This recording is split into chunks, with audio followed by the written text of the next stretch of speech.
Welcome to the Jumping Puddles podcast. Listen to us on Spotify, Apple Podcasts, and or YouTube. And follow us at Jumping Puddles Podcast on Tumblr and Instagram, and Jumping Pud Pod on Twitter. And if you want to support our podcast, please check out our coffee. Hi, I'm Sam, and with me are my fellow co-hosts, Tor and Ash. Hey. Hi. And today we are discussing Season 3, Episode 7, Common Ground. Colonel Shepard finds himself the prisoner of his old nemesis, Commander Kolya, alongside a Wraith who has been separated from his hive. Will the two sworn enemies form an unlikely alliance in order to escape? Or will one prisoner devour the other? Dun dun dun. Dun dun dun dun. The Genii are back. Yeah. In a big way. Boo. Oh. Oh no, it's still boo. It's definitely still boo. They still suck. In Oh, case yeah. anyone was wondering. Yeah. It's so funny because, like, throughout the Oh, the episode, Genii. they were really trying to be like, oh, let's not cause a civil war on the Genii planet. And let's make sure that we don't cause any problems for them. And it's like, characters would come in and be like, why? And I would agree, because why? Who cares? They're like so the failed villains of the show. You can just so tell that, like, they really, and I think they were set up originally like decently well, but I just think like over time, I don't know what happened. I think just like losing the figurehead of like Cowan and like replacing it with like a much less interesting character, like a respectfully a very bland character, and like Layden and stuff. Like I don't know, they just completely devolved. So yeah, every time they were like, we can't do it, like that would be mean, or like we're allies, like, you know, I was like, girl, Ronon, get their ass. Like, Yeah, I feel like I missed something. Like when did this alliance between like Atlantis and the Genii become so present and important? yeah, I feel like it was definitely something maybe like in coup d'etat. I feel like I always forget what the fuck that episode is about. Even though we just reviewed it, I'm like, I could not tell you. Like, literally ask me to, I'm not gonna remember. But yeah, it does kind of feel like there's this like importance on like keeping them as allies, and like we as an audience like don't really maybe see that importance. Besides the fact that like they just don't want to add like another villain to like their list of like people who hate us. But Yeah. Yeah, maybe that's what it is. It's like the leftover guilt from all of the people they have actually wrongfully done terrible things to, and they're like, oh, yeah, maybe we should work on our good karma. yeah, no, I was just gonna say, especially with the introduction of the Assurance, that was probably like Mm-hmm. fully motivated them. The idea that Atlantis like decides not to make a new enemy out of pity, maybe, or out of a bad conscience is kind of hilarious. Like, now we fucked up enough, so let's save these lame ass Genii. Sure. Also, coup d'etat was like 10 episodes ago. Like, the Genii were gone for like half a season. I don't remember. Whoa, that's crazy. Yeah, it's so weird. They pop up like every here and there, but I always forget that they're a presence in the Pegasus galaxy. Yeah, it does feel like they established them like decently well in season 1, and then I don't know what the fuck happened in season 2. Because okay, they show up in coup d'etat, but isn't there? I feel like there's another episode, right, where they show up in season 2, or is coup d'etat the only episode? Because that might just be the problem here, that they only showed up in one episode of season 2, and then they just kind of like fell off completely as like an actual threat of the show. They were not in the hive and the Lost Boys, right? No. Oh. No, I'm thinking of the season 1. Yeah, they were great in season 1. And they got a few really strong episodes with Underground and then the Storm. Mm-hmm.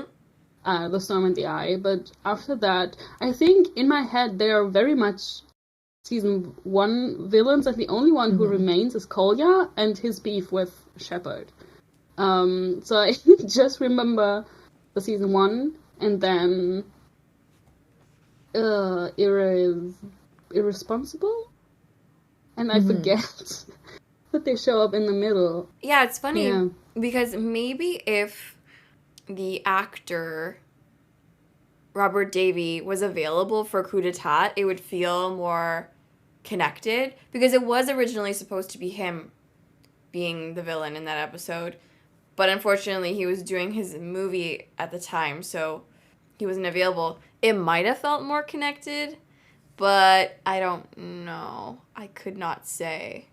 Interestingly, they almost could not get him again for this episode, but luckily they did.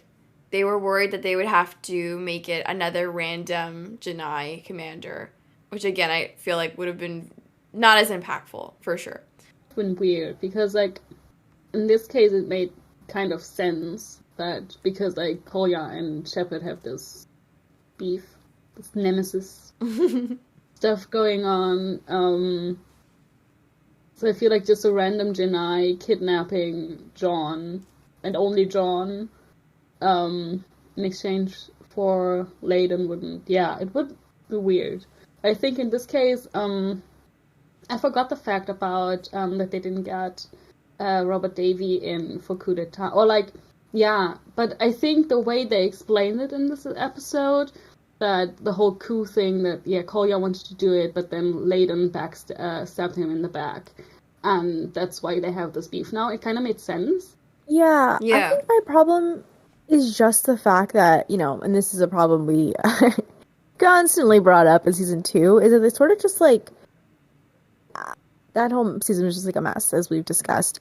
They didn't really do a lot with the Wraith in that season. They didn't really do a lot with the Genii, so it's like, what the hell did they do in that season? And it's like kind of hard. I feel like they did a lot of like one-off episodes, but episodes that I think like didn't really leave an impact, and like didn't really do like a good job of like world building or like further character development. It was just kind of like random stuff, and it just felt very like stagnant. And so I think that's the problem that I keep coming back to, because I do think that they actually did such a really good job of setting up the Genii in season 1, and then you get to this, and then as like the seasons go on, you're just like, okay, but they stop being intimidating, they stop like being like important, and they don't even feel like on the same level of the Atlantis team anymore. Like in season 1, they felt like more powerful, right, than the Atlantis team, because they like had all this knowledge, like they had like these bombs or whatever, and then all of a sudden, like season 2, it's just like completely flipped, and now it's like the Genii are just like literally just like side characters. We're like, we're tired of you, like just brush them off, like whatever, like they have their own issues elsewhere. So it definitely feels like the show sort of didn't really follow through on the plan that was maybe like laid out, and like maybe they could have been something really cool, but I think past season 1, they're just kind of, honestly, I feel like I would have just written them out completely. I feel like the fact they keep showing up just kind of feels like an inconvenience rather than something to be like intimidated by. Yeah, and same with this episode. They weren't really a threat to like Atlantis. They were a threat to John, and that's it. But they couldn't really do anything. So I think this episode felt a little bit more about politics, but Genii politics. Yeah. And I think in order to have that, I like this episode, by the way. I think it's a good episode, but I'm thinking a little bit more about it, and I realized during the episode that they had to explain. I felt that they had to explain a lot what happened with the Genii and why the things that are happening in this episode are happening. So I also feel like if we had like more, or like another episode with the Genii, maybe focusing on the Genii, maybe they needed the help of the Atlantis expedition or something, then it might have been a little bit more interesting. But in this case, it was like, why shouldn't we hand Layden over to or exchange him for John? Because I think we were not made to care about the Genii, and now suddenly we're supposed to. Yeah, I think that's exactly right. It's funny because they were talking about how if John was there in their place, they mentioned, what did they say exactly? Or was it that John would give himself up for Layden in a minute, and then Layden was like, oh, I'm not sure he would do that? Yeah, because, like, on what planet would he do that?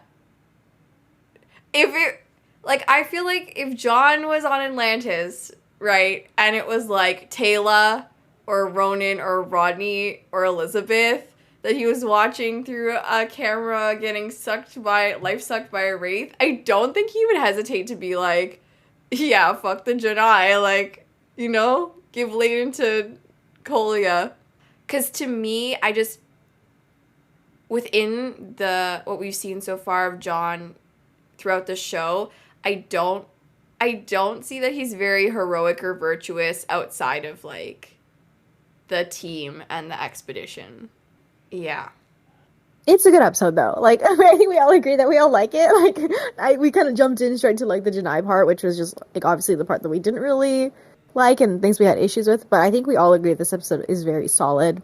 And I think this episode, there's a lot to praise about it, specifically sort of what it tells us more about John, you know, the introduction of Todd as a character, and just, like, the team aspect, I feel like is really great. I love seeing the team moments of them all being worried over John and each of them like reacting in their own way. Not Teyla, but everyone else. I love that. So just as like a disclaimer, we like this episode. I know we jumped in straight to like the bad part, but we do like it, I promise. Yeah, and I also like that it expanded a little bit on the Wraith again. That they continue to like that they introduce a new Wraith as like a character, not just like one phase of like a big mass of people, but like someone that has a character and a personality, and that you might get interested in and want to learn more. And I think it was very intriguing the way they introduced Todd, and also that we like learn stuff like they can not only take life, but give life back too, but that they only do it in very rare situations. And I'm not sure if we knew that they are Wraith worshippers before. We did? Okay. We did? The two-parter, remember, with Ford and then that girl who's pretending to be like, and then she's right. like, they were like, she's a Wraith worshiper, that whole thing. Yeah, right. Yeah, but that we see it now that they can actually do it. And that there are more people who worship the Wraith and all that. That was really cool. Yeah, I'm glad that the added Wraith lore also enhanced the lore that we received previously. Like, the idea of Wraith worshippers makes so much more sense now that we know that they have the capacity to give life as well as take it. Like, of course, there's going to be people in this galaxy and ours who are going to be looking for, like, this sort of eternal life. That I'm glad that it put that into context, because I remember us being confused, especially in season 2, like, why would anybody think the Wraith are great? Like, what is the reason? And this definitely makes sense.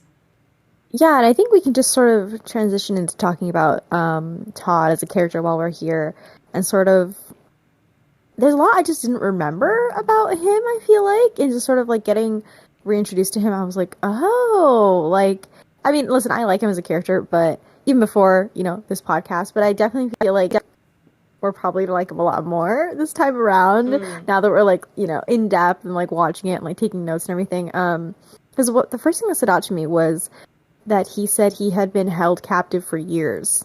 I was like, I had to like pause it, and I was like, wait, what? I was so thrown off because I just like completely forgot this aspect of his backstory. And I'm sure there's like fic or like probably like canon books that like, go in depth and like tell us how Todd was captured. But I don't know, not to get into the whole Todd John thing so early into the podcast, but just like, whoa, the fact that Todd's been held captive for years and he's, been starving and like been literally tortured by humans, and then he had 3 conversations with John and he was like, this one's different. Let me like save him and like let me like give him back his life. The John effect, can I just say? Everyone falls in love with him after like an extended period of time. But I just thought that was very crazy, I think, when you think about it like that. Like just the whole Todd literally changing like his view on the species after just a few hours with John. Yeah, that is crazy if you think about it that way. I loved Todd and his introduction. I thought it was so clever. And I like that in the beginning, John didn't even know that he was Wraith, and then it came out after he fed on him. So I thought it was really cool, and I loved that they made a deal in the first place. I thought that was cool, and that they both honored it, because I don't know if it's if that's like, because I understood it because I understood it as that Wraith also have like moral codes, where they like follow, like, okay, if you give your word, then you keep it and you don't break a deal. And I was like, damn, that is really cool. But then I was wondering, what if Todd is like an outlier among the Wraith and they don't do that? But I don't know. But that was something that I thought was really interesting, that he decided to keep his word and that they would find a way out together and not kill each other on the way. Yeah, and maybe that's what one of the things about John that really fascinated Todd, because a lot of the time when he was in captivity and they were having these conversations, John was talking about how, oh, my friends are gonna come get me out, and like no matter how many times he was fed upon or how long it was taking, he kept saying, like, you know, I have a life, I have my friends, and they're coming back for me. And I think Todd saw that and respected that, because I guess Wraith take that sort of brotherhood and friendship very seriously as well. We've never really gotten to see that up until this point. Yeah, I thought that was a really interesting facet of his character, for sure. John literally renewed his Todd's like sense of spirit. Mm-hmm. I know! Todd was so fucking broken. Like, the whole time he was like, oh, I've been here for years, I'm gonna die, I've been starving for years, I've been tortured. I was like, this Wraith is broken. And it continued when they got out and tried to make it to the gate, but Todd was injured. I was like, he's still ready to give up, but he didn't give up because John was there to support him, and because I hit the steel. That is crazy. Yeah, and I think it's something about John is like his attitude in the face of adversity as well. I think we've seen throughout the series that he's very much like, I will not take no for an answer. And impossible odds mean nothing to me. And so I think Todd, seeing this objectively weaker creature than him, especially once he was getting fed upon, being like, nah, like, I'm getting out of here, and like, no, I'm going to escape, and my life's going to go back to normal, like, it's going to be totally fine, was sort of inspiring in a weird way. Like, wow, look at this human cockroach equivalent refusing to just roll over and die. And he's so passionate. Yeah, I think it really lit a flame in him, for sure. Yeah. And also, yeah, he really likes John, and you know how we know? Because in the end, they're like, okay, if we meet again, then all bets are off. And he says, then I hope we don't meet again. So he doesn't even want to kill John. Like, hello? No, that was so, like, damn, Mr. and Mrs. Smith, like, yeah. Spy bullshit. Like, we're on two opposite sides of a war. Like, I literally wrote, I was like, girl, Todd wants John so bad.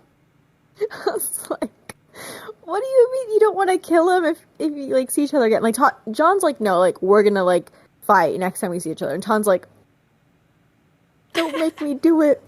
Todd's like, please don't make me do it. Like, that whole scene was crazy. And then, like, John, like, stepping into like the cloak jumper while like Todd's not looking and then like flying off. I was like, oh, what is this like 10 rows season ending of season 2 bullshit where like Oh, so true. It was so dramatic. It was so dramatic. a very Batman of John. Batman in like a Catwoman situation. It is. It so is. Oh my god. And even at the end where Todd gave John his life back, which technically he didn't have to do. And then John had the opportunity to kill him, and then John doesn't. And then Todd was like, basically admitted that he helped John even though he expected him to backstab him in the end. And I was like, wow, so you really thought John was going to kill you if you gave him his life back, but you did it anyway? Like, you must really like this dude. And you can kind of tell while they're talking, like during their escape attempt even, Todd's kind of like chuckling at things that John is saying. And I don't take it in a sort of like deprecating way. I think it's actual like amusement at this creature, you know? He was so down bad. Yeah, for real. Also, when you said there's a lot about race that you don't know, like, stop flirting, okay? Tell me more. That I'm glad we're not beating around the bush. We were like talking, like we were tiptoeing around it earlier, and now we're just gonna say it. Todd and John, toxic yaoi? Yes. Emphatically yes. How did we get here? How did we get here? Go back, listen to our season 1 podcast, and then we would have never imagined we would get here genuinely. No. Now look at us. Who would have thought? But I mean, I don't know. I just feel like when you sit down and watch this episode and like take notes on it, again, I just feel like you uncover so many different things, and just one of the things that you just see is I feel like I get it. I get all like the Todd is like obsessed with John jokes and like their dating jokes. I think even I feel like I remember like a cast interview or something with like they made a joke about like John dating a Wraith or something. Oh yeah.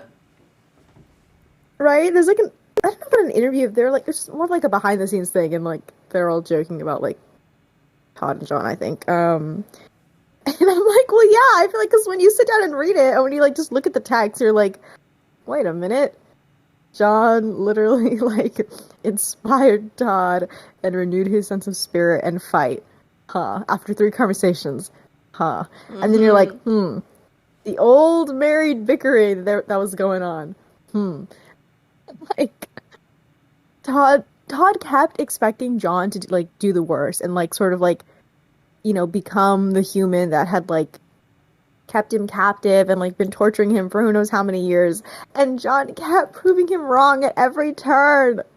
They're the Romeo and Juliet of our century. Truly. Yeah, I can't argue against that ship anymore because it's all there. It's all just there. It's in the text. Yeah. The trust, I think the trust is what gets me. Like, it's a reluctant trust on both sides, I think. I loved all the subtle, like, when they were escaping, John gave so many, like, looks to Todd and, like, hesitated a bit before giving him a weapon and all that. Like, he was checking on him the whole time because he obviously was still, like, not sure. But in the end, like, they both honored their deal. The scene that's me, or even Todd is like amazing, perfect. I love it. That scene where Todd is about to feed on John for like the 3rd time, whatever, and it's like the one that like could potentially kill him. And like he just like looks at John and he's like hesitating a bit, and then he does it and he's like feeding on him, and then again he pulls back and tells Koya, I'm literally about to kill him. Do you want me to do that? And Koya's like, alright, fine. Like, I don't know, just the looks of like regret and sort of like guilt almost, like the subtle ones, like just throughout the episode were just so great. Because it's like we've never, I guess, seen a Wraith from this perspective, right? And like he had so much compassion and just like respect for John, like again after fucking like 2 conversations. And he was like already hesitating and like being like, don't make me kill him, like he's kind of nice. and he has green eyes. But it's just a different side of the Wraith that we don't really get to see. And I mean, I guess in a way we did kind of see it with Michael, but it was a little way different. And unfortunately, the Atlantis team just fucked that up completely. So that was just completely gone and ripped to shreds. But it's nice to see that other Wraith also have the capability. Maybe if you just hey, maybe if we did just talk to them, or I don't know, just try. Maybe that's naive to say, but maybe things could have been differently. Yeah, it's funny. Yeah. Instead of the gene therapy, what they should have done was exposure therapy and Stockholm Syndrome the Wraith into viewing the humans as, interesting... Friends. Yeah, friends. Exactly. Humans are friends, not food. I was gonna say, what's that Finding Nemo a reference? You said it. But honestly, I wonder how many Wraith actually talk to humans, before they feed on them. It could also be just that Wraith do, experience sympathy or empathy, but they don't really empathize with humans because they think they are below them and blah, blah, blah. But now that he experiences that and, he talks to Shepard and he hears him explain, hears him talk about what it feels like to be fed on and how terrible that is, that he actually feels I don't know, regret or sympathy for him. And that's what makes him then hesitate and not want to kill him. But he just never thought about it before because it never happened before. And I wonder if that is that they kind of protect themselves by not talking to humans because they do have to feed and they don't want to socialize with their food. But no, I was just gonna agree because I mean when you really think about it, right? They've been in this war for who knows how many years. I never remember, right?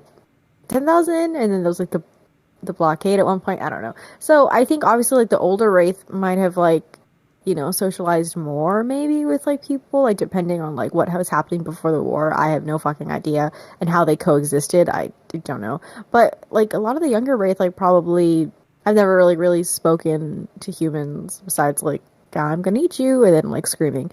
So I do wonder, if and then again we sound maybe too fucking naive. I'm sure some people are Jesus Christ, stop. And we're just maybe if we just talked, can we, the power of friendship, guys, just trust, believe. Yeah, I feel we should have power to friendship first and then went to annihilation second. Yeah. Not with the Genii, though. Only with the Wraith. No, annihilation. Annihilation first. Oh, I love that we are putting Wraith above humans now. That's what this podcast has become. Well, Todd makes a convincing case, just like Shepard made a convincing case for humankind.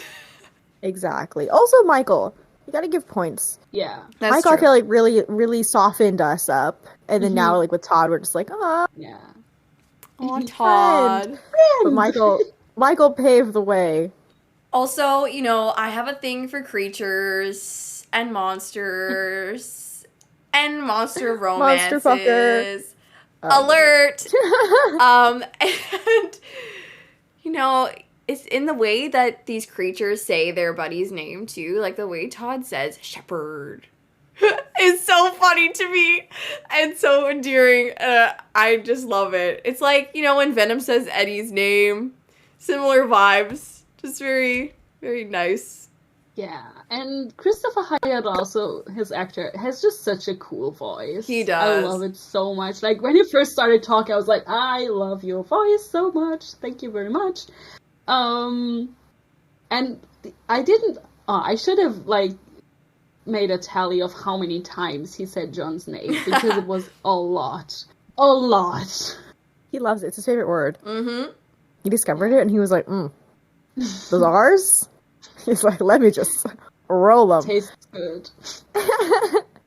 Yeah, I think a lot of credit has to go to the actor. I think he is so good in this role. I think not only does like his height obviously give him like a very like imposing sort of stature For sure. by everyone, and like he can make like he literally makes John look kind of small, and that's like kind of crazy because isn't Joe like 6 feet I think Yeah. or something like that.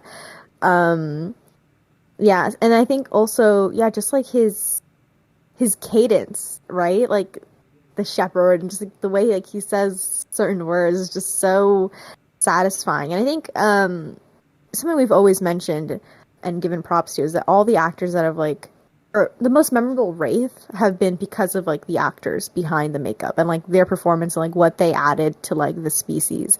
And I kind of love that it's just like a mix of different actors like pulling from maybe like what they've seen on the show or maybe just like their own ideas, and it just becomes like the sort of melting pot of like a species, especially since we don't know a lot about them as a species in general in the show, so we kind of just like gain a lot of information like based off of their performances.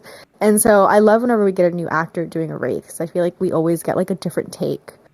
And I just love that, like, again, he's very different to, like, Michael, like, comparing, you know, like, they're very two different Wraiths, two different personalities. I feel like Todd is, like, way more laid back.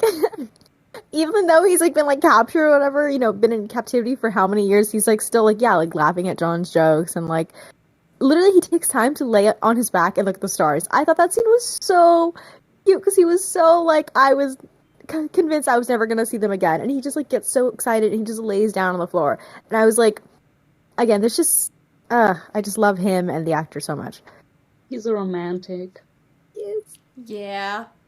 He's a love at first sight truther, I think. I think so too. Do Wraith taste like with their hand? Excellent question. That is a really good question. Because what if he actually thinks that Shepard tastes good? He's a forbidden fruit. Kinda, because like he kind of was going for it there and couldn't really stop himself. You know when they were like they finally got out of the prison and they were on top of the thing and he kind of like let me just take a little snack, A little nibble. yeah. I feel like, yeah, they have to taste at least something, because then what's the difference between eating like a cow and people? True, right? True. I know it's like the nutritional value, right? But I also feel like taste has to factor in, because if it was just like less nutrition, but I feel like the taste, like, I wonder if they taste flavors though. That's the real question. What flavor? And what was that famous quote by famous actor Mads Mikkelsen, famously known for playing the famous cannibal Hannibal Lecter on the famous TV show Hannibal? Didn't he say to love someone is to want to consume them? I feel like he might have. That sounds like a very him thing to say. So, I mean... Todd definitely watches Hannibal. I haven't watched Hannibal, but Todd watches it. Oh, for sure. I was gonna say, I was like, you know, the yaoi is toxic when you pull out the Mads Mikkelsen quote. The When king your of ship relates toxic to yaoi. Hannibal, you know. Exactly. They watch Hannibal together, I think, John and Todd sometimes, and Todd's like This could be side-eyeing us. John sometimes. Wanna Yeah. try that? This could be us. This could be us. Poor Rodney has to like beat men, women, aliens, theys off with a bat. Yeah, he has a rival. A rival has arrived. I just have one thing, one question. I want theories. Like, I want your thoughts about what Todd's tattoos mean. Ah. Okay, well, I have a very silly answer to that. And so I'll wait. And you guys can interpret first, and then I'll say my silly. No, I feel like I don't really think I have any theories, to be honest. I feel like I haven't really thought about like Wraith tattoos. I feel like my answer is just gonna be boring. It'd be like, oh, you know, after every battle, after like every like whatever experience, like they get a tattoo to maybe like signify like growth or something boring. I don't know. I think it might just be aesthetics, honestly. Because like he wanted to look a little bit more badass, a little bit Yeah. more edgy. So Well, I feel Thor. like the Watsonian and the Doyleist explanation for the tattoos could be kind of similar. So I feel like Ash, you were the closest in the sense that his facial tattoos were actually inspired by the face paint of the Kiss members, more specifically lead guitarist Ace Frehley. So Unserious. Just so fucking unserious. I should have known. This is what Stargate is. I should have known. I don't know how he had access to images of Ace Frehley, but That's so great, man. That is so great. The last thing I just wanted to mention about the John Todd romantic toxic yaoi relationship was that scene of Ronan like discreetly trying to like give John the gun so like John can be like the one to like kill Todd. As sort of like I feel like it was almost like giving him like a moment, like yeah, like reclaim, like, you know, like fight back, and then John just stuns him and Ronan's like, what the fuck? I was just cracking up though, because like it gave very like when you have like an evil boyfriend and like all your friends fucking hate him. Like that was the vibe I was fucking getting. oh yeah. But they're like, break up with him. Like, yes. They're like, yeah, John, like, you're gonna stand up, you're gonna break up with him. And then John's like, no, I'm not. And they're like, what? And they're like, you know. That scene was crazy for me on a different level because Ronan wanted so badly to like kill someone in this episode. Oh yeah. And he's so attached to his weapon as well, and him just giving it to John was kind of, I felt like it was kind of a big gesture to come from him, and I really liked that.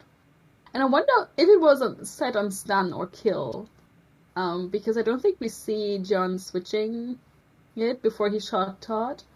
So I wonder, but I really liked that scene and what it said about like the trust between John and Ronan in that case. Well, speaking of Ronan, I just sort of the team as a whole. Yeah, Ronan was so upset this episode, and I love that. I think Ronan had like a very. He was not having their shit. He just wanted to go save his friend. And I think there's just so many great scenes of him just like talking back, and like he was talking a lot this episode. I feel like, which is great because you obviously like don't get a lot of like speaking from him in certain episodes, but this episode he was just pissed, and he was like vocalizing his, you know, displeasure. He was vocalizing like what he wanted to do, and that's why I think the scene is like it's both funny and serious. Is when he passes the gun off to John, because he's like, I do think it's in a way he's like, reclaim your moment, like, you know, like you're free, you know, like take back, you know, like show everyone like you're the hero or whatever, blah blah blah, like, you know, you're the fearless leader of us, like, yeah, kill the Wraith. And then John's like, yeah, no, I'm gonna set him free. And he's like, what the fuck? So yeah, I don't know, I really appreciated Ronan and just sort of his just personality, and like he's so Ronan. And I just love it. Yeah, that scene was actually kind of an interesting parallel to Satita, in the sense that like they were kind of trying to give Ronan his moment to like get back against the Wraith, and I guess he was extending John the same courtesy in this episode, despite how passionate he was about, you know, killing Kolya and I guess the Wraith. What made me kind of crack up was that he was so pissed at Layden, like so pissed. Yeah. And I had to think about, I think Sam, you said it, that Ronan doesn't really have a nemesis, like one singular, like, but here it felt a little bit like for some reason Layden was his chosen enemy. It was like just that one person that he decided to hate and not hide it at all. So he was just gonna go for him or after him all the time. And I thought it was so funny. Like the first thing basically Layden sees after stepping to the gate is just Ronon in his face. And what I really loved about Ronon was his exchanges with Elizabeth this episode.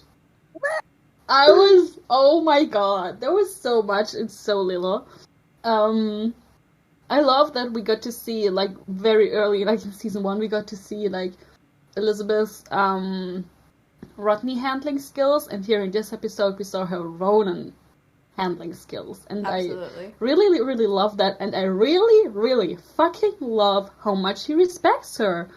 Like, in the first scene, or like not the first scene, no, maybe in the first scene.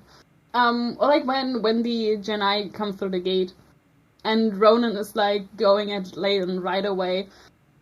Elizabeth is like, Ronon, step back, or whatever, and he does it. He doesn't hesitate. He just respects her order, and was like, oh my god, this is... And then later, like, he's ready to hit Layton again, and she calls him back again, and then realizes, okay, the situation doesn't really work this way, and then they just move them to a different room. But, I really, really love that. It was so good. Like, even when they were disagreeing, there was still that I'm backing you up energy between them and understanding, which made the end part of the rescue that much more rewarding, where Layton is like, hey, can you, like, not kill Kolya and, like, leave that to us? And Elizabeth and Ronon are so on the same page, and they're like, no promises. And then later on, Elizabeth's like to Ronon, yeah, no promises. And they're like, wink, wink, nudging each other because they both want to kill that man so bad. It's so good. The bodyguard slash like queen vibes were just like radiating from them this episode. I think it's like the most we've gotten, honestly, like in one episode. It was a lot. And I think what I really appreciate about their dynamic as well is that, like, Ronon, like, vocalizes, like, when he's upset or, like, when he doesn't find something, you know, like, right, but he's, like, respectful still. Like, I don't know, I wasn't, like, mad that Ronon kept being like, I'm gonna kill Layton, or, like, you know, yelling at Layton or whatever when he was just, like, complaining. I don't know, I just felt like it wasn't to Elizabeth, right, and I feel like it was understandable, and it wasn't disrespecting her, which I just really appreciated. I think there was a way where, like, it could have gone, like, over a line. It could have been like, oh, like, he doesn't respect her as, like, a leader, or he doesn't respect her as, like, you know, whatever. But I think there is a lot of respect and, like, mutual trust sort of at the base of their relationship, which is just, like, really interesting and really fun, because it's something that the show, like, doesn't really delve into, but it's just something that's, like, there between the two characters and, like, the two actors just, like, naturally. And so, yeah, I really enjoyed their sort of back and forth, and how Elizabeth, you know, Ronon would say something, and then Elizabeth would be like, all right, take a step back, and Ronon would. Or, like, Elizabeth was still taking Ronon's, like, words and, like, complaints into account when she was, like, trying to deal with the situation. Like, she was very much like, I understand Ronon's on the side. And then again, yeah, by the end, they were sort of aligned. And they were both just like, no promises, kill this bitch. Like, if you find him, you know it. So yeah, they were great. They were so good. And it goes both ways. I think they both know that, like, they're setting, like, they're in a professional setting right now, and what they're doing has nothing to do with, like, or it doesn't diminish the respect that they have for each other, or it doesn't take away for the mutual understanding that they have, or whatever.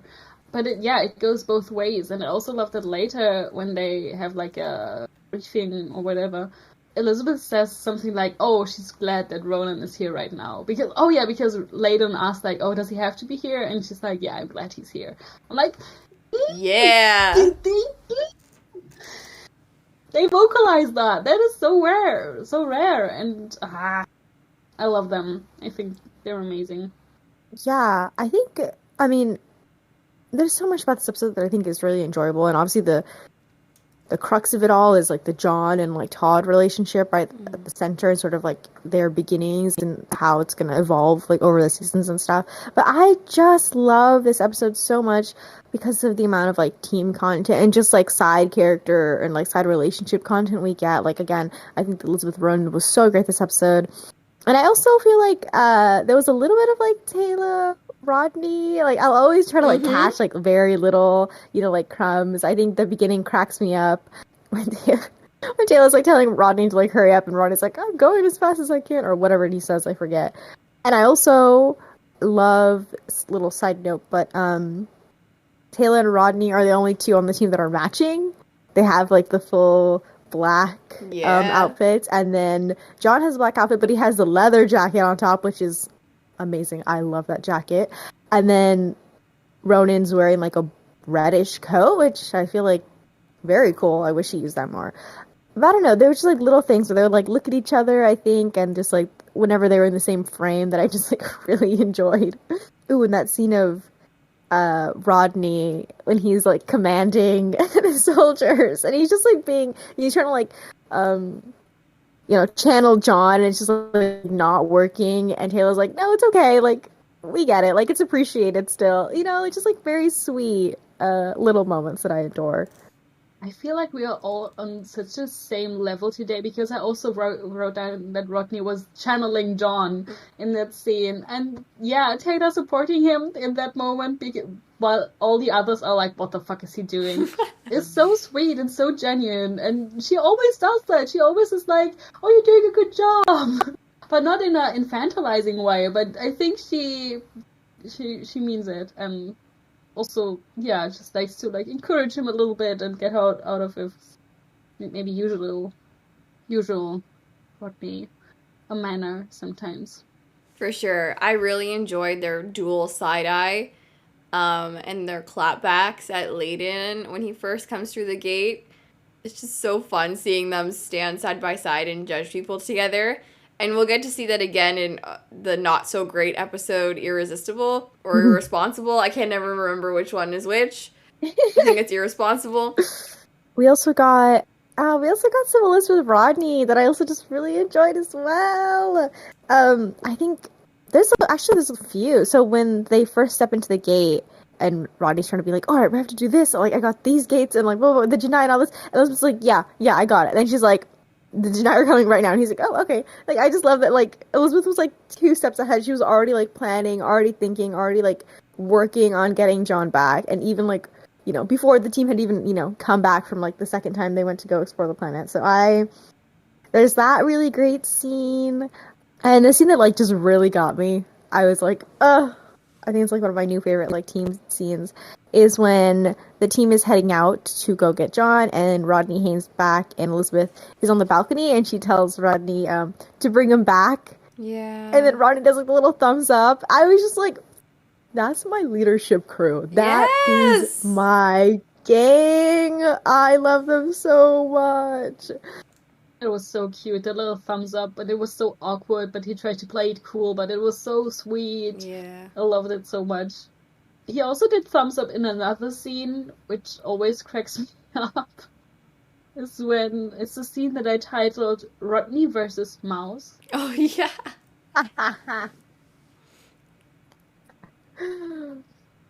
It's just funny. Okay, it's just a funny scene because they're just trying to like it's very serious, and then he just like starts firing like crazy at the mouse. And he feels so bad for it too. Yeah. It was really cute. It was really sweet. It's such a great scene. Again, I just feel like there's so many like little moments in this episode that I feel like is kind of, I don't know.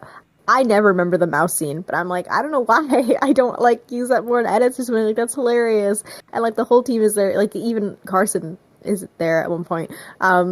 So yeah, and I think that's just the beauty of like David Hewlett and like his like acting and just sort of like his chameleon-like abilities to sort of shift into like a very like serious and like dramatic and sometimes like the root of the tension sort of Rodney, and then just to shift into like the goofy, silly comic relief Rodney. And he kind of does it like both, he plays both characters in this episode, you know, because there are scenes of when John's getting tortured and the whole team is like sad and freaking out, and of course we get the great McShep moments of Rodney just being like, what have you done to him? And just being so upset and just being looking so distraught in the background, and just being so unsure of what to do. And just like, yeah, trying to get John back, like frantically and everything. But then he can just like make a little mouse joke. So I don't know. It's Rodney's such a great presence, I think, and I always just want to give him praise, honestly. Also, he was flying the jumper in this episode, and he was kind of confident in that. You're right. I forgot about that. Right. Yeah, I think it's really like interesting. Carson was even there, and Carson is usually the one who flies jumpers when John isn't available or any of the others. So I was like, has he been taking lessons? I think it's also interesting the role that Rodney slips into when John isn't around, or like they're on a rescue mission for John. I kind of feel like he steps up a little bit in a weird way, like in terms of like having this set goal and having confidence to like follow through with that. Like him giving them the little speech and then kind of being shocked at how it came out of his mouth after he said it, and yeah, him flying the jumper and nobody said anything about it. It was really interesting. I also really enjoyed like the sort of two sides of the argument that we kind of had going on, where Rodney and Ronon were very much in the camp of like, screw the Genii, and like, why are we letting Layden go back to the Genii? Like, he's not going to help us, blah, blah. And then Teyla defending Elizabeth's decision to let Layden go and being like, no, I think she's right, was really nice to see and hear. Yeah, I wish, of course, that they kind of played into that a little more. But maybe like just like the episode was like too packed. But I feel like we've been shown time and time again that like Teyla will usually stand with Elizabeth, which is like really sweet. And again, like just sort of highlights their friendship. And I feel like, I don't know, there's just so much like juicy material to work with there, because I think they usually agree on almost everything. But I think, not to like take this back again, I've just been referencing Michael every so it seems like I'm sorry, I guess I'm just a Michael stan.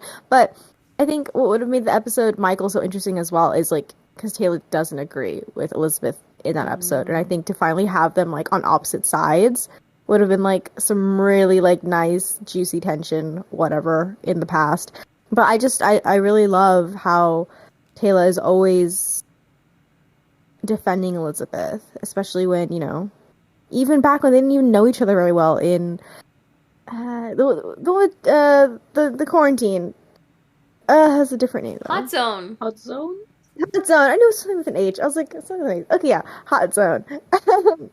Even they didn't really know each other well at all, and yet Teyla was standing up against John, who she had definitely probably like gotten to know, you know, more. Especially they had, you know, met off the base. He had even like saved her people and everything, and she was still going as John and being like, no, like you're wrong in the situation, and she like made her like displeasure like very known. And so I don't know, I really love to see her back Elizabeth like this. And I just wish we got more. I wish we got like maybe like a scene of like Teyla being like, maybe even telling Ronon to like calm down, or telling like Rodney like to back off, and just like maybe like Rodney and Ronon were like getting really impatient, and maybe they were like maybe we should just go on our own, or just do something like Ronon to do something very rational, very John like, and Teyla like was the one to like rein them back in and be like, no, like you should listen to Elizabeth, and like John wouldn't want this either, like you guys would be disobeying John's like direct orders, whatever, like Elizabeth's in charge, like just reinforcing the idea that like Elizabeth makes the decisions. I don't know. Literally anything. Because I do feel like, once again, sorry, I feel like this is like a common thing. Every episode we say it, but it's just not getting any better. But again, I just feel like Teyla was very shafted in this episode. And I actually want to ask you guys, I want to see how we can improve, you know, the character just throughout our podcast. And so here I want to ask you guys, what do you think Teyla's reaction to John getting like tortured should have been? Because in that last scene of John getting tortured, right, you have like Ronon, he like makes he shouts, he storms off. You have multiple shots of like Rodney throughout the episode just looking like very distraught and stuff. And Elizabeth is obviously like very like burdened by it, but she's still putting on like a brave face. And so I wanted to ask, what do you guys think Teyla's response would have been in that scene? Because I do agree that it's a little bit difficult, sort of how they've written Teyla as sort of like this very like calming, like stoic presence, that it's kind of hard to see her just like react in certain situations that really call for it. So I wanted to ask you guys, what do you guys think she should have looked like, said? That's really tough, because I feel like it's interesting how the boys in this episode, even John himself, are quite emotional and passionate about the situation. And Elizabeth too, in her own like stoic way. You kind of see more. I feel like you see and feel and hear more emotion from her than you get from Teyla. And it's so hard because I just feel like they were struggling with this concept of a strong female character for Teyla, I put in quotation, where they didn't want her to cry and they didn't want her to like feel things too deeply because they didn't want her to come off as like a damsel, I guess, or whatever. But then they backpedaled too far in the other direction where like you don't get a sense of very much from her. So it's hard. Like, I would have personally gone for like a tear. A tear would have been enough for me, I think. Like, I don't think crying is a bad thing on women or men, and I think that a tear would have been a good reaction to the last feeding, for sure. Teyla is, together with Ronon, the one who has had the most contact with the Wraith. Right. And she has probably, I don't know, maybe even seen more callings than Ronon has. So I'm pretty sure she must have seen these things, like that is happening to John in that moment, a lot of times, or at least seen like the corpses afterwards. But she knows like very, very upfront what is happening right now, and has lost so many people. So I feel like she's probably traumatized by that, and seeing it now again, like being filmed, like she's there but not really, like she can do nothing. And even if she was there, I don't know if she could have done something. So I think I would have liked to see, I don't know, her being kind of triggered by this, and just like having a reaction of like very, very strong emotions. I don't know, maybe just like seeing her kind of tense up extremely because of what she sees and of what's happening. And I don't know if it would go like in a direction of rage or just helplessness or something. But I think that's something I would have liked to see, not just in this episode, but in general, just like her experiences with the Wraith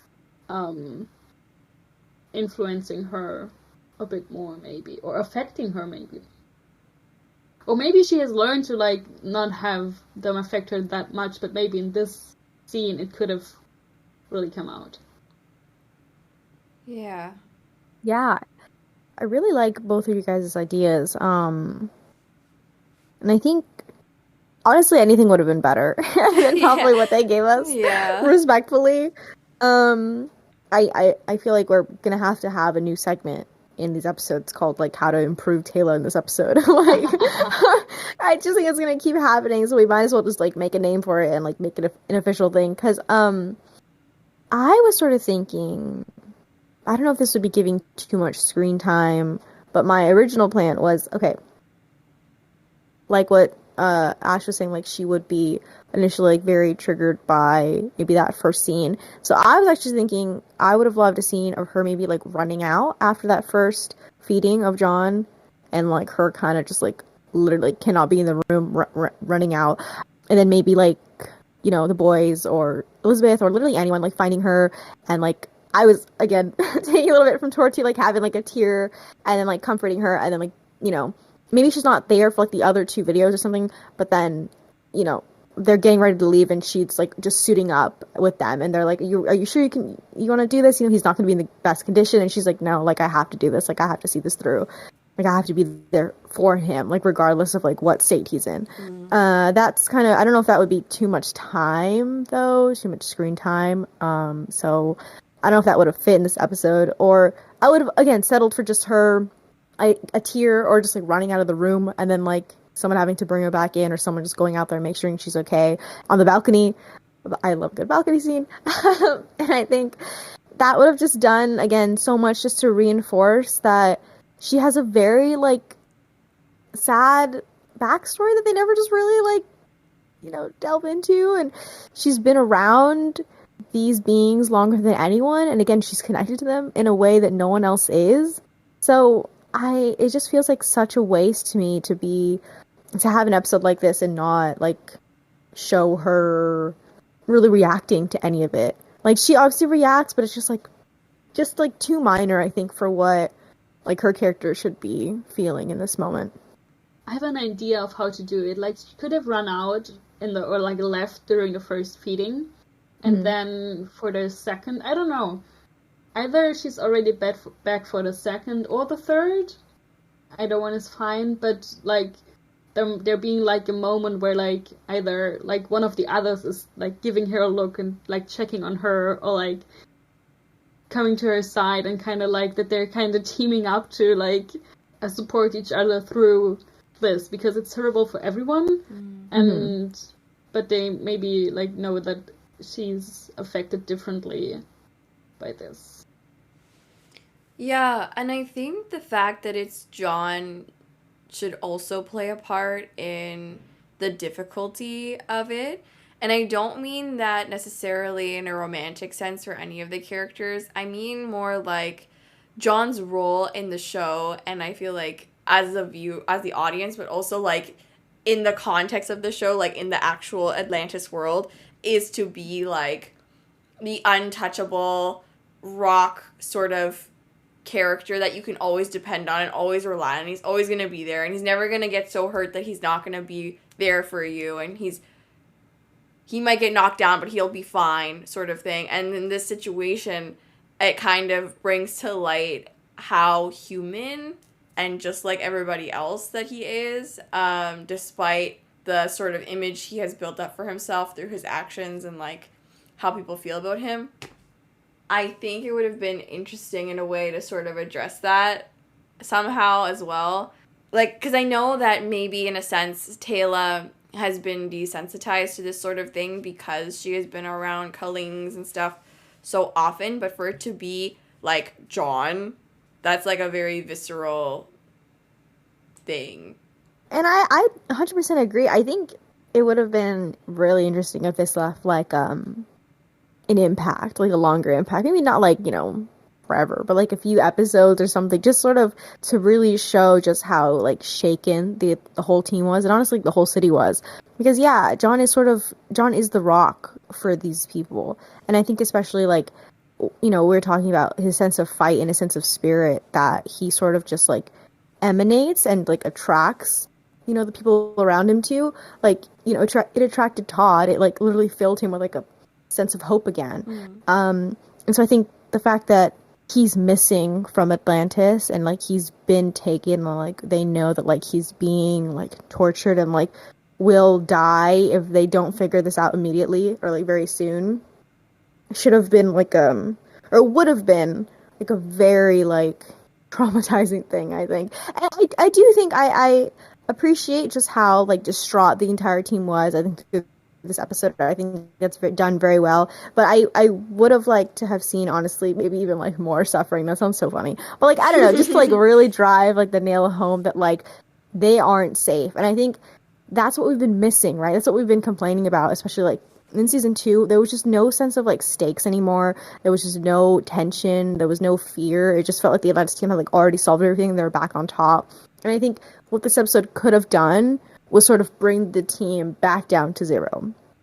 Or back down to like 50 if you want, out of like 100, right? It would have been really cool if this was just like had totally shaken the team, had totally shaken their confidence, and now in the episodes after they had gone out, maybe like exploring or doing things like differently. Maybe like they're a little more unsure. They're not sure if they should like poke this bear, especially now the Assurans are here. And like that would play into like why they were so eager to like roll over on their backs and like please the Genii. It's because maybe like they're just feeling like the walls are closing in on them and they have to keep any allies they have left in order to fight not only the Wraith but the Assurance. Again, maybe we're like reading way too much into this. What? Us? That's what we do here. So welcome to the over-analyzing. Speaking of, do you think, I don't know if this is a weird question, but do you think that John is kind of a Mary Sue in this episode? Because he gets captured, he immediately makes friends, okay, he's tortured, which is not very Mary Sue maybe, but like and he doesn't get out immediately, but he's fed on, and ages like 50 years or something, okay, maybe not 50, but like a lot, like he's like 70 at that age basically, and he still manages to get out. And in the end, look younger than he used to. I love seeing men in female-dominated spaces. So I will say yes. John is Mary Sue. Yeah, I mean, yeah. He definitely suffers from the Mary Sue main character syndrome in Atlantis so much. But I almost kind of like it, like you were saying. Like you were saying, Sam. It's just kind of fun. I don't know why it's more fun than, like, eye roll worthy. Maybe it's the genre and the era that the show was made. And the fact that he's really weird, I think, helps. Because I find... Yeah, that's what I was going to say. He's not your typical, like, John McClane. He's, like, a guy pretending to be John McClane that all this weird stuff happens to instead of actually being a John McClane. So, yeah, I think that's why he gets the pass, because he's a quirky weirdo. Yeah, I think, I agree. I definitely think it's, like, sort of his personality and just sort of, like, the actor's charisma that sort of carries him from not being, like, annoying as hell and, like, a Mary Sue-esque type character. It also just feels weird to say, because, like, I'm trying to think of other Mary Sues, right? And I'm like, is it also just, like, a little bit of, like, our internalized misogyny? Probably. Definitely. Yep. Yeah, no, I just realized that John can... Okay, it's pretty much the show, basically, because they always get out of everything all the time. Mm-hmm. But I think I noticed it in this episode a bit more because it was just John and not the team. And he was... Yes, the team was trying to find him, but in the end he got out by himself, basically, and by, like, charming this other being that was trying to eat him. Well, yeah, let's go back to well, we acknowledged it. We said our piece. It's both. It's all these things combined. But I want to go back to the silly, goofy, unserious John. Because, again... I mean, here's the thing. There's a lot of, like, really great, like, delicious, like, sad stuff to talk about John, and we will, of course. But I just love his character so much that even in sort of, like, this tense situation, he can just sort of, like, pull something out or, like, say a line, and it'll just kind of have you, like, cracking up and just sort of, like, releases the tension, which, you know, can be a good thing or a bad thing, depending on the way you look at it. If you want a more serious, like, this is going to leave a lasting impact on John, this is, like, obviously not the tone of the show, or it's not the direction that they were going to take his character in, which is, another side note. But I just love John talks about himself in the third person again. Why is he always doing this in tense situations? I fucking love it. Did you guys catch that? Oh yeah, it When was is that happening? great. It was great. He talks that to himself kind of a couple of times in the episode, but really blatantly at the end. He was like, yeah, good going, John, like, trust our Wraith. Really angrily to himself. And it's, like, such a great callback to Epiphany, and I hope we see more of it throughout the series, because I think it's just a funny character trait that he seems to possess. I like hearing his internal monologue outside. Because a lot of times we look at John and his actions and we think, John head empty. But, like, it's nice to see that that's not, that's not true. John had full. But I'm so happy you brought up Epiphany, because I love that you can just see sort of his growth a little. Like, obviously, you know, there's not a lot of, like, character development over the seasons. Like, this just isn't the show for that. But I love that you can just look back in Epiphany and say, there is a difference. Because when you look at Epiphany, right, he is so, you know, we talked about it. You can go back and listen to our episode at length. Just how desperate he is to believe the words, my friends are coming for me. Like, he repeats it as, like, a mantra. And at one point, he just completely abandons it. He's like, you know what? No, they left me. I'm alone. Like, once again, I'm going to have to figure out my own shit. Like, you know, families, blah, blah, blah, whatever. And so I just love in this episode that, like, he just does not give up. He's still like, my friends are coming for me. And even, like, when Kolya's like, you know, to Kolya's face, he lies to him. He's like, oh no, my friends aren't coming, just kill me. But, you know, like, he's just buying time, you know, and, like, you know, he doesn't really believe that, as opposed to in Epiphany where he was, like, genuinely like, no, like, my friends aren't coming for me anymore. And I think even when Todd questions him, like, how do you still believe your friends are coming? Like, you know, it's been, you know, you're about to die. Like, how do you still believe that? And John's just like, this is my team. We don't leave each other behind. And it's the little things. It's just the references, the parallels to that last John-centric episode. And I think it's so great.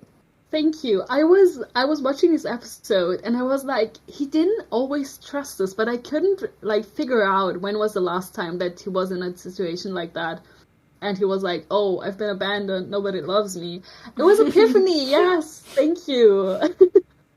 Yeah, there's definitely growth. And I love that he, like, something that I love in characters is when they trust, and, like, that I love, like, in relationships or, like, team, it's like, just trust, like, this deeply rooted trust. I love it so much, and that the fact that he trusts his team, not just one person, his whole team.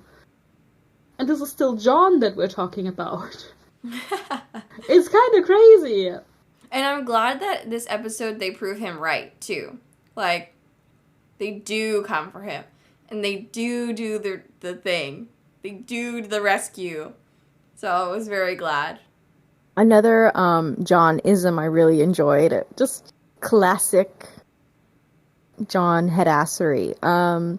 Is when John is brought in front of Kolya for the first time, and they turn on the live feed, and so, like, the team is seeing him, you know, in the chair, and, you know, the team's like, we want to talk to him, and so they remove his gag, and the first thing is he's just like, on my command, do not, like, comply, and just, like, immediately, I love that. He's just, like, not even like, hey guys, I'm okay, he's just like, do not listen to Kolya, do not, like, give Kolya what he wants. And I love that. The hatred runs so deep. Yep. He's willing to screw himself over just to see that man's kill downfall. Me, but I'm taking you down with me. Yeah, exactly. He was really sassy this episode. Like, the entire episode, I feel like John was serving so much sass. Personally, I think he deserved that blast right next to his ear, because he was just being too much. I rolled my eyes a little. I was like, okay. I was like, John, get your ass moved. And then they shot him, and I was like, yeah, fair enough. And then he, like, didn't try it for the rest of the episode. I feel like he was, like, normal sassy. I feel like he was trying it in the first part to be like, I'm not gonna go. How can you make me? And they were like, we need to shut this man down. And then afterwards, he was tolerable. And I was like, okay. Yeah, I just love his dramaticness. Even the beginning of the episode when they're running away, he's trying to be all Titanic, like, don't wait for us. And meanwhile, Rodney's out there at the DHD, like, you don't need to tell me that. I'm dialing. It was so great. Also, can we just talk about how, like, old man John literally fought his way out of a prison with, like, a half-alive Wraith? Crazy work. I need his, like, workout routine. That would save me, I think, in any situation.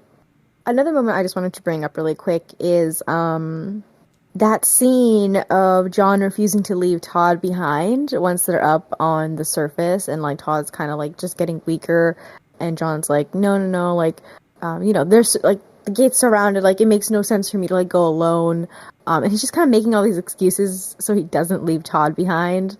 And obviously those excuses are valid. It's better to like work in pairs or like, whatever, for survival. But I also just think it's really sweet. I think some of that sort of like military part of John comes out, the whole no man left behind sort of deal. And I love. And I think it just has so much about John as a character that it still applies to like, an alien and like someone who's like technically like an enemy of his. But, like, that mindset, and, like, once he's accepted that, like, Todd is sort of, like, kind of his ally, that mindset, like, transfers to him, and he's still, like, not willing to leave him. And again, not necessarily out of, like, care, but just out of, like, duty. His sense of, like, duty came out, and I was, like, I was seated. I loved it. And I'm glad that we got to see a glimpse of that in this episode, because I think that they're really going to hammer that home. Phantoms? Phantoms. That's right. They're setting the groundwork for that, for sure. You're so right. At this point, people don't really know anything about John. I keep forgetting, because I feel like we obviously get a lot more of, like, John's backstory in, like, later seasons. So when you're rewatching these early seasons, you must just be like, if you're watching this for the first time, you could just have no idea about any of this. And it's not until you rewatch it, you're like, oh, this, parallels this scene, or this mentions, comes from this aspect of his personality, or whatever.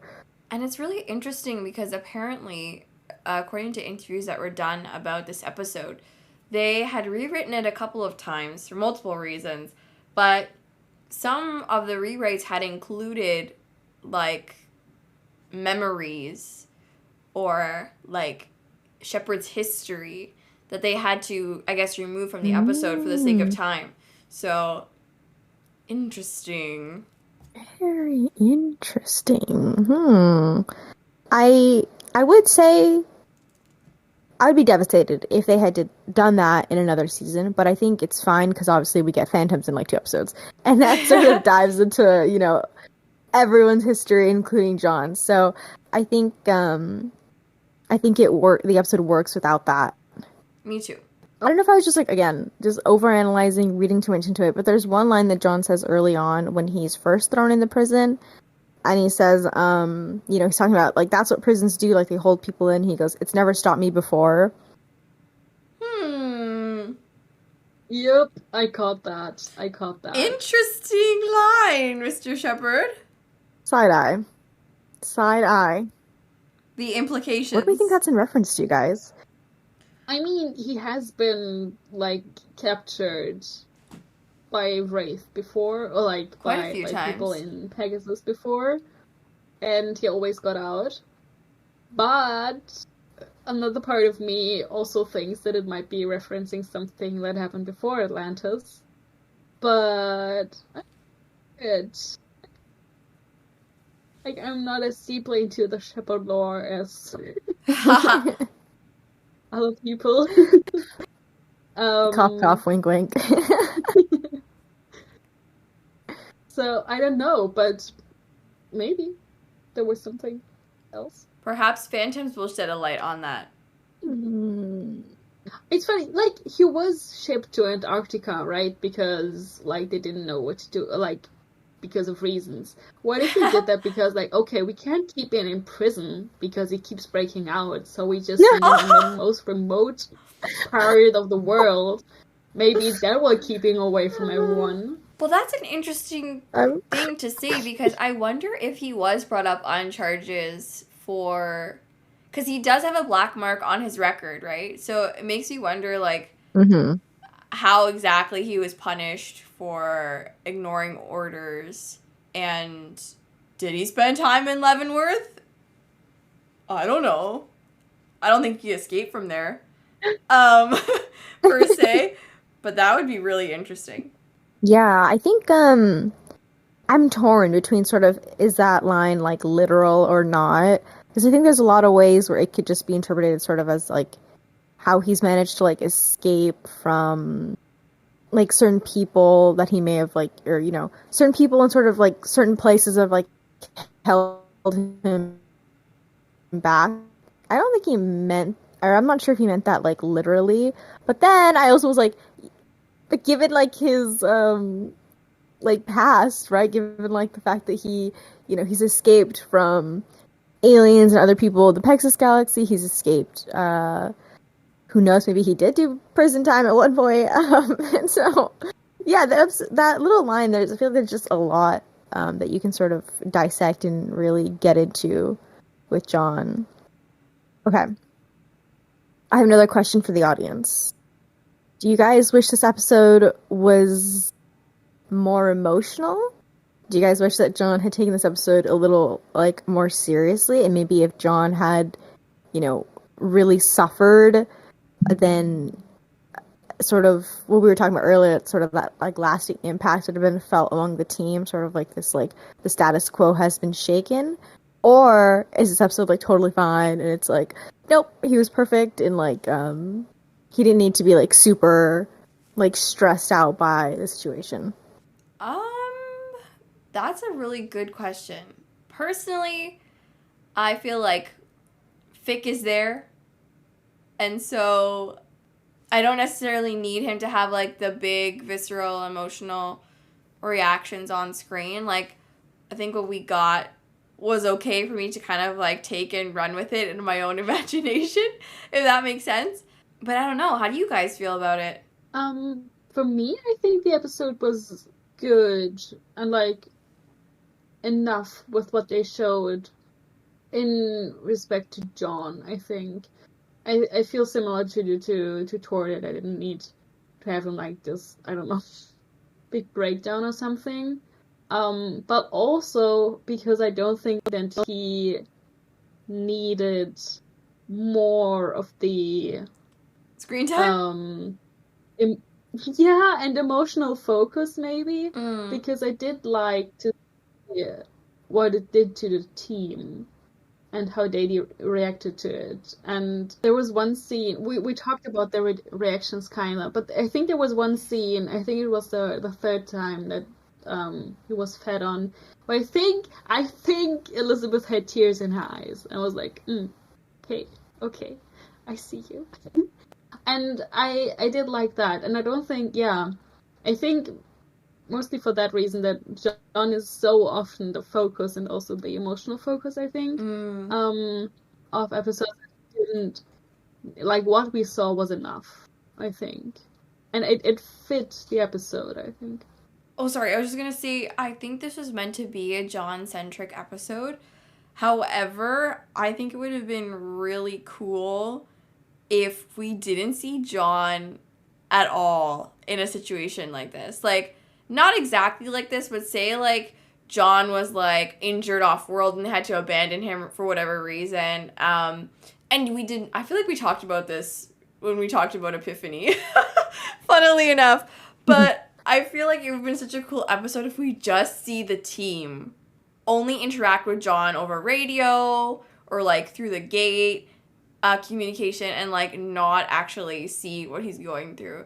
Because it's interesting to follow, like, the rescue team and, like, the psyche, and because the emotions were just so delicious, like you were saying, Ash, of the team throughout the episode. So I would love to see, like, that as the pure focus, driving sort of the tension in a rescue episode for Shepard, because I feel like he's always, like, the rescuer and very little times the rescuee throughout the series. So it's interesting to see that contrast.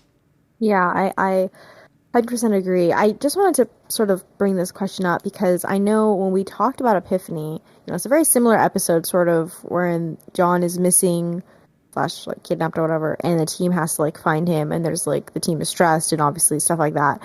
But when we were talking about Epiphany, I remember us being very wanting more from the episode and how we wanted, like, a bigger breakdown, I think, from John, or maybe even, like, a bigger reaction from the team. Maybe, I don't know, it just felt like that episode left us wanting. And I think it's funny because a season later, I think they just made a much better episode. I mean, it's the exact same, essentially. But I don't know, and it's not even that. John is, honestly, when you think about it, I think John might be, like, more distressed and maybe even more unhappy in Epiphany. He's very, obviously, like, negative and pessimistic in that episode, when he eventually gives up on the team finding him. He's just, like, given into the idea that he's gonna have to live with these people for the rest of his life and, like, meditate and, like, he's just very resigned to his fate. Well, I think in this episode he is just, even to, like, the death, he is still cracking jokes. He is still has that essence of his character, that Johnness, that fight in him. And so, I don't know, I thought it was just really funny that, a season ago, we were complaining about the episode and, like, sort of how we wanted more. And then, in a way, this episode gave us more, and it also didn't, but it's still completely satisfying. And I agree that I didn't need John to have, like, a big emotional breakdown from this. I was, like, fine with how the episode ended and how it played out. And I think the team's reaction, that team breakdown, even though I would have liked a little more, but I still think that team breakdown was enough and sort of satisfied us and gave us what we didn't really get in Epiphany. Yeah, and I think maybe that was the problem. Not the problem, per se, but, like, where Epiphany was sort of lacking. We had all of this, like, very visceral emotion from John, particularly in the beginning of the episode, that I don't feel like the energy was matched in terms of, like, the team looking for him. Like, it felt very one-sided, and I think that was why it could have been more. Like, they could have been, like, more emotional. Whereas in this episode, it felt more balanced. Like, I think emotionally, I could feel it more, like, the worry and the stakes and the tension and all that with the team. And I guess it's kind of good in a way because throughout, like, the little bit of season 2 and the little bit of season 3, John has, like, undergone this sort of unseen growth and sense of security, which is kind of cool. And it's nice that we have Epiphany to compare to. I don't want to negate everything that was said because everything is true, but also I think we have to account for the factor of time in Epiphany and in this episode, because in Epiphany, for John, I don't know how many months passed, That's while right. for the team it was only like Very 6 true. hours. Yeah. So I think that they are not matched in, like, how much they're worried or how much they are affected in that situation is kind of valid, I want to say, but it still feels a bit weird because it was, like, a really strong back and forth, but maybe that's the I don't know, the beauty of that episode. While here they're experiencing things at the same time and they're seeing John, so they have, like, they see firsthand what is happening to him, and which makes their reactions more genuine and maybe more fitting for the situation. So I was just imagining John just popping out to go to the store and then everyone having a breakdown because they're like, where is he? Because that's what kind of would have been like an Epiphany if they had the same emotional reaction. That's true.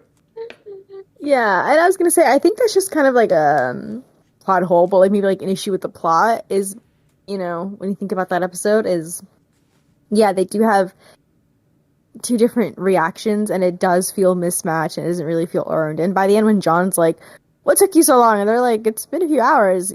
You know, it just kind of feels like John is like not being made fun of, but it just feels like it's sort of like silly. They're like, why are you so, you know, like, or what happened? And he's like, it's been months. And they're like, oh, my bad. You know, it just feels like a very strange dynamic as opposed to this episode where it's like, you know, very in step and it's quite literally like life and death. It's a very like tense situation, very dramatic.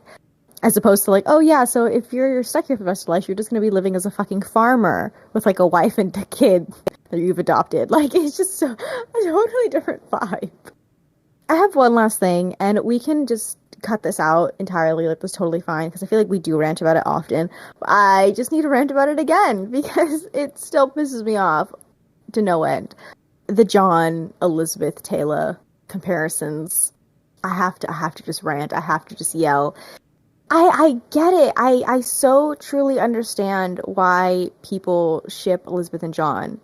And it just drives me batshit insane that like the writers aren't putting in the effort for the Teyla and John ship as they're, you know, they're supposed to be the main couple. And especially in this episode, I'm sorry, it drove me batshit insane. What do you mean? Elizabeth's getting all these like scenes of like, yeah, her like near tears. She's like trying desperately. She's like, you know, going against, you know, does she follow her role as leader and protect the city and like protect their like alliances, you know, or does she go after her heart and like, you know, protect the man she loves, all this stuff, whatever. Like you can like, there's so much there, and then you look at her and Teyla, and it's like, or Teyla and John, it's like Crickets.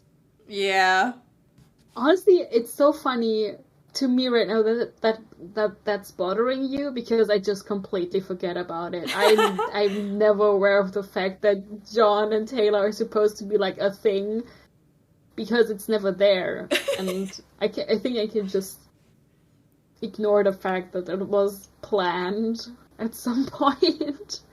But yeah, if you think about it, it's really weird because, and I wonder if it's because, sorry, if it's because they're just bad writers or bad at romance, or if they just fucking hate Teyla. ugh, okay. Again, this is such like a nuanced conversation because yeah, like going back to what Tor said earlier, right? Like I don't think they know how to write like a strong female character in the way they were trying to write Teyla. They definitely seem to like just kind of back themselves into a corner and just keep her very emotionless all the time to sort of still maintain that like sense of like calm that like her character is supposed to have. But again, I just get so, here's the thing, I feel like it wouldn't bug me, and I feel like I would be totally fine like ignoring it and being like, oh yeah, like they just forgot to make John and Teyla a couple, because I don't even ship any of these couples, like Elizabeth, John Teyla, right? I feel like I could probably forget it.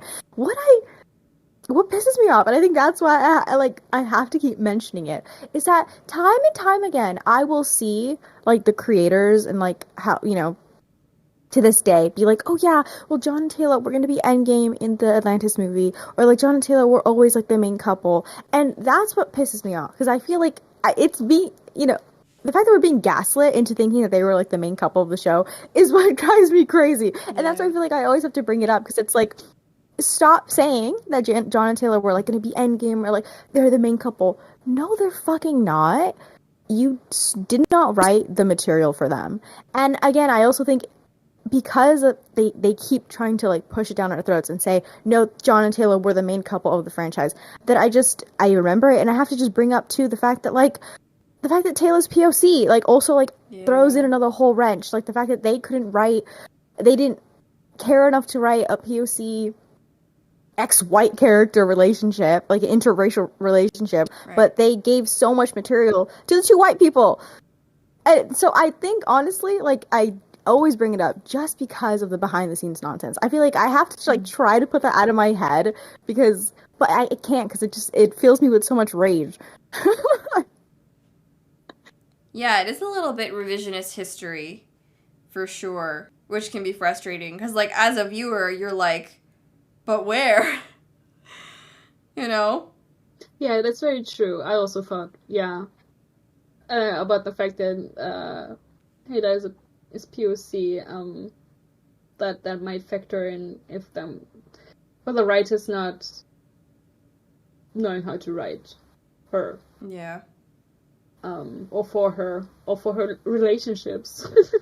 Yeah, again, I always bring it up because I think for most of the episodes I can ignore it, and then I get an episode like this where it's just like it's so like painful almost to me to like, and like not again is not like trying to push down the Elizabeth John relationship, because I love the relationship, and I think there's so many great lines in this where, you know, there's that one where John's like, well, you don't know Elizabeth very well, like she's stronger, you know, or like, you know, he's just like praising her in front of Kolya, and it's like so sweet, and it's like, yes, I get it, and I get why people like the romantic side of them, like, and I have no issues with that. It's just the fact that in the back of my head sometimes I'll remember like everyone's like, John and Teyla are the main couple, and I'm just like, you look at an episode like this and you're like, no, they're not, because you couldn't be bothered to write it. Tiny thing that I just want to mention, also regarding Teyla, is that it's almost Teylabeth, even if you want. Is there one moment where she, where they're talking about Kolya and what he did to Atlantis, and Teyla specifically mentions, like, they said, oh, he killed like a bunch of our people, and Teyla specifically mentioned that he also almost killed Elizabeth. I was like, she is holding a grudge. Oh yeah. She is holding a grudge against Kolya for almost, didn't even kill her, he almost killed her wife. That's it. Absolutely. Wait, I thought you were gonna bring up this other one. I was like, yeah, and then I forgot about that one. But there's another one. It's when the team sends Layden off back to like his base, to go like find the freaking coordinates or whatever. And I think Rodney and Ronon are just being very like, we should never let him go and all this stuff. And I think, I forget what Teyla says, but she says something like just sort of backing Elizabeth up, and she looks at Elizabeth, and Elizabeth like, it switches over to Elizabeth's point of view, and she kind of like nods, or she sort of just like looks at her and like, I don't know, there's a little moment, and like Elizabeth moves on. But I saw that and I was like, yes, another like Teyla standing up for Elizabeth, and like Elizabeth like seeing that and like feeling reassured and just being like, thank you for having my back kind of thing. And on that lovely, lovely Teylabeth note, we shall head over to the Bechdel test. Guess what? This episode passes. Yay! Barely. But there's like one tiny exchange between Teyla and Elizabeth. It's a real group scene, but I still let it slide. But I wrote a very big barely behind it. So. You know what? We will take it. We'll take it. Which means we go to Tor next up for the behind the scenes. Yes. So we have a lot of interesting stuff for the behind the scenes this episode, some of which I've already kind of spoken on. But I wanted to start off first with a quote from Joe Flanagan talking about the episode. So he said, "It was a great time from beginning to end. Will Waring, the director of this episode, is one of my favorite directors on the show. It was a strong script, and Shepard got to go toe-to-toe with a Wraith. It's what I said before about us having more individual stories this year and more character development, the latter of which really comes out in this episode.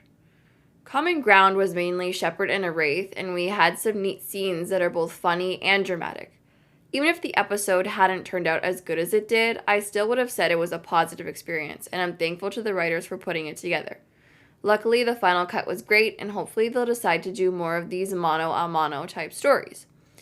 The only thing I didn't like, though, were the prosthetics. They take forever, and I can't stand them. I'm just praying I look a heck of a lot better than Shepard did when I get older." Oh, that is such a Joe thing to say, I feel like. Yes, absolutely. Wow. I like that he mentioned the character development part. Yes. And I like that he was mentioning sort of the individual character part, or character story, you know, and wanting that and getting that more this year. And the fact that he was very sweet, which is kind of like sad because I think, you know, by the end of the show things sort of fractured between him and the writers, but he seemed very like appreciative of, you know, the script. Yeah, and I really, like you were saying, I really like that he was championing the sort of character-y episodes, because I feel like those are really the fun ones. I mean, I'm biased because I like character-driven stories, but Yeah, and I think he looks pretty good. yeah, I was gonna say for sure. He looks better than his prosthetic. Don't worry. Nothing to fear there. So, the original title for this episode was actually Common Goal.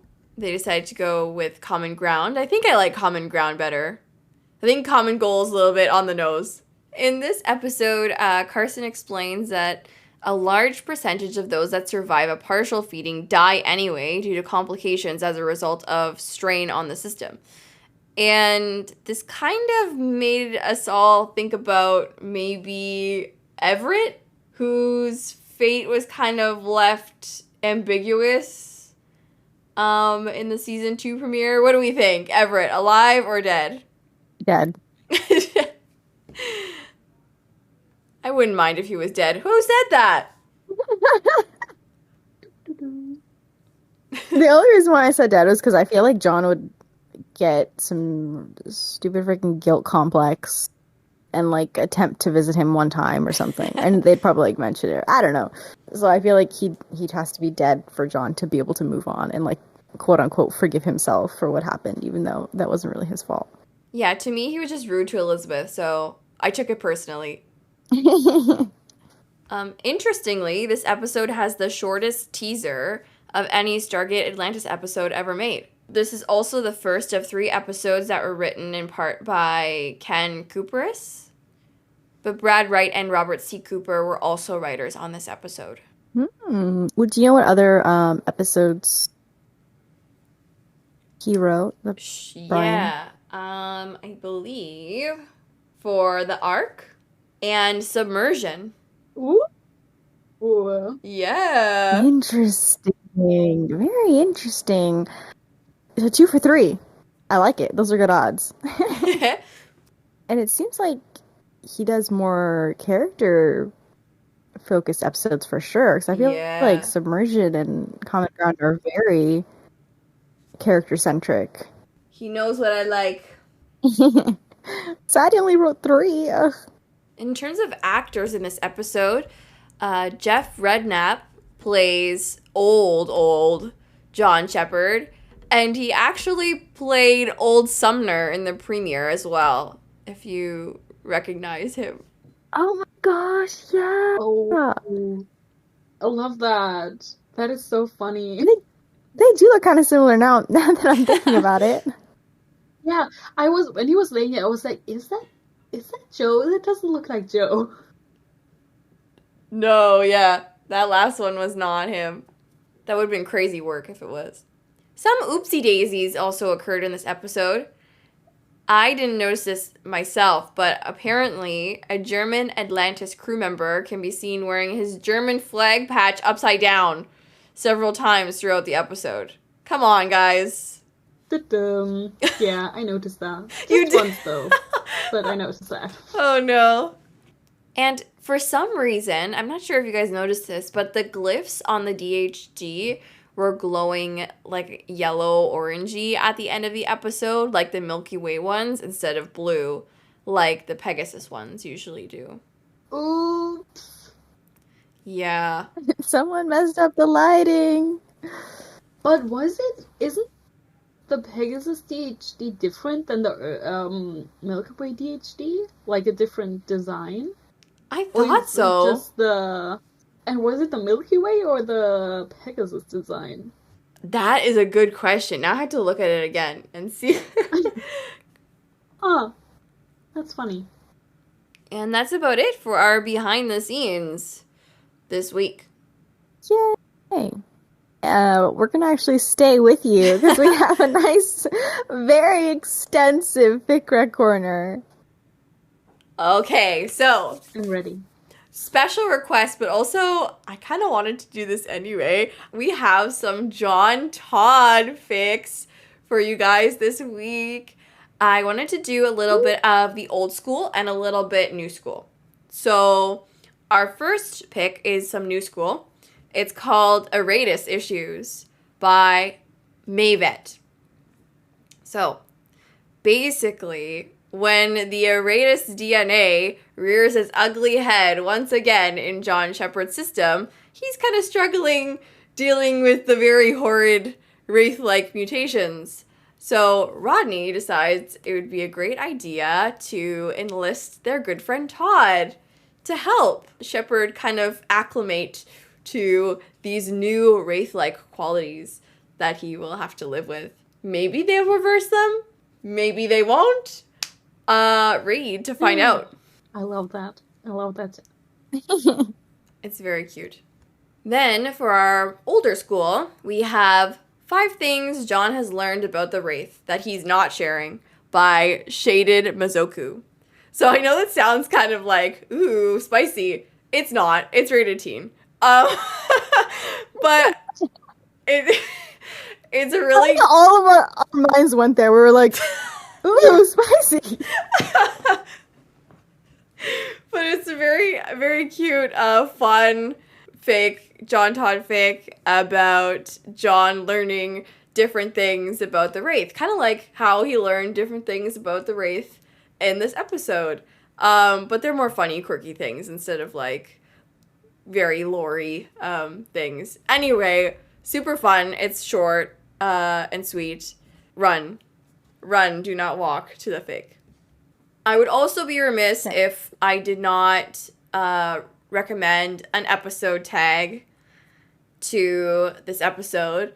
So I wanted to rec Young as Your Hope by esteefee, and this is, of course, McShep fic, because I can't not rec a McShep fic in the Fic Rec Corner.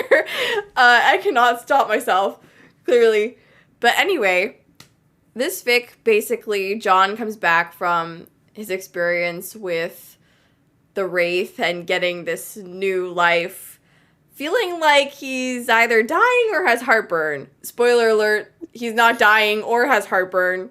He's just trying to deal with emotions.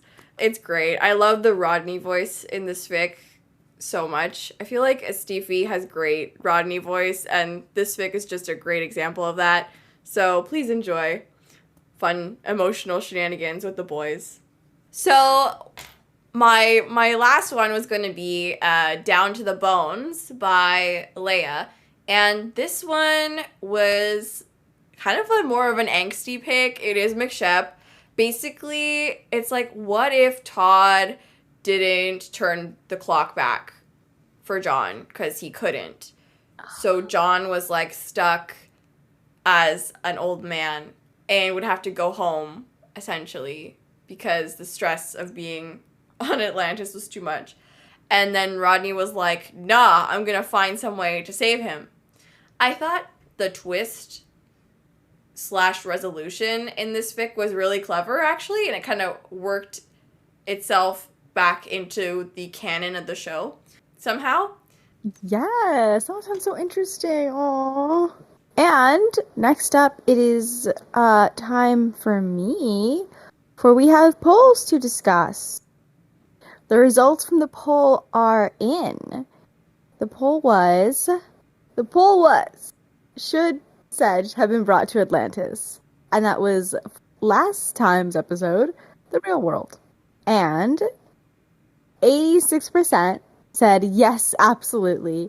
And 14% said no. Who said no? I just want to talk. You. just to talk. Just a friendly chat. Yeah, please explain yourself if you voted no. I would love to know why. We all would. We won't bite. I swear. But yeah, that was, I don't know, is there anything else? I don't think we got any comments on the poll, right? So I can just move on over to the rating. Well, we did have a couple on Tumblr. They were only explaining why they voted yes, which I agree. Mushroom Through the Stargate said they didn't know if they would ever be able to come back to the Milky Way galaxy, so everyone should have been able to bring their pets, which I agree. That is the only correct answer, honestly. Yeah. I also feel like we deserve to see Rodney hold a cat for more than 2 seconds. I feel like I needed that. I also needed John. I needed Ronan to hug a dog. Yes. I feel like Ronan and Sedge would go, or Ronan would go on runs with dogs. Oh. Yes. Yes. Yeah. That'd be Even cute. with John, I feel like all three of them would be like the Three Musketeers running Oh through my the Atlantis hallways. Yes, and with that, we come to the rating. I think I'm just gonna go for an 8 out of 10 because it's a very solid episode. I like what it does. I like what it does with for the characters, for John, how it shows his growth, what it does for the Wraith and for Todd as an individual. I like the team, all this little, like there are a lot of small fun moments, and the narrative Genii. They're there. But I think, yeah, overall it's just like it's a solid episode, and I think solid for me is just an 8 out of 10. Fair enough. Ooh, it's kind of a tough episode to rank because I think it's very solid. I think it does very little wrong. However, I feel like it's not an episode I want to rewatch all the time. Not a very like, even though it is sort of like there is humor to it, it is sort of emotional at times. So it's like it's not an episode you want to watch for comfort, I would say. Mm-hmm. But I think trying to rate the episode, I think I have to give it a 9. I know. Ooh. It's high. But again, I just feel like there's very little wrong with it. I just think it's such a good episode. And I think analyzing it more made me enjoy it a lot more. And I think just the team aspect is great. The John character, little mini character development is great. Todd's introduction is great. The Todd-John epic romance is great. The little character moment. It's just everything. I feel like I don't really have a lot to really complain about. So I think I'm just going to go with a 9. Yeah, I think I'm also going to go for a 9. I love the introduction of Todd. Mm.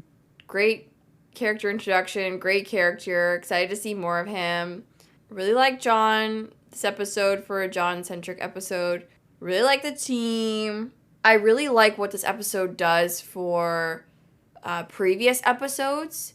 It sort of contextualizes and gives us more information. So it only enhances the series as a whole, I feel like. The only reason I'm taking a point off is because I just don't like the Genii that much. And also, Teyla, I feel like, was a little bit underutilized in a sense. And so, yeah, I think 9 out of 10. Very fair. And can I just say, it literally just hit me right now that we spent the past, almost 2 hours talking, and we didn't even mention Koya. Oh my god! And his relationship to John. Oh my fucking god! But wait! Is that our fault, or is it the episode's fault? I think it's the episode's fault. Or is it Todd's fault? Okay. Yeah. I think you're onto something now. Sorry, the Todd-John romance stole the show. And also, I'm going to blame the episode because I don't want to blame us. So, do better. You're obviously always right. Yeah. Exactly. Well... Anyways, I think we can summarize it right now. Koya sucks. We love John. Hawk girls love John. He was there. Yes. Yeah. He existed. He was threatening. Yeah. Yeah. He was. He was a presence. Let me not say that. He was a presence. Let me say that. I mean, not threatening. Yeah. He was a presence. You can give him that. Yeah. But we had more important things to talk about. Yes. All right. Well, glad we got the Collier recap out of the way. Be sure to check out all of our socials linked down below in the description box. You can check out our Jumping Puddle accounts to see when we post new episodes, and you can also vote on polls. And you can also check out our private socials to see what we are up to and what fandoms we are currently in and what we are talking about throughout the week. Thanks for hanging out with us today. Bye. Bye.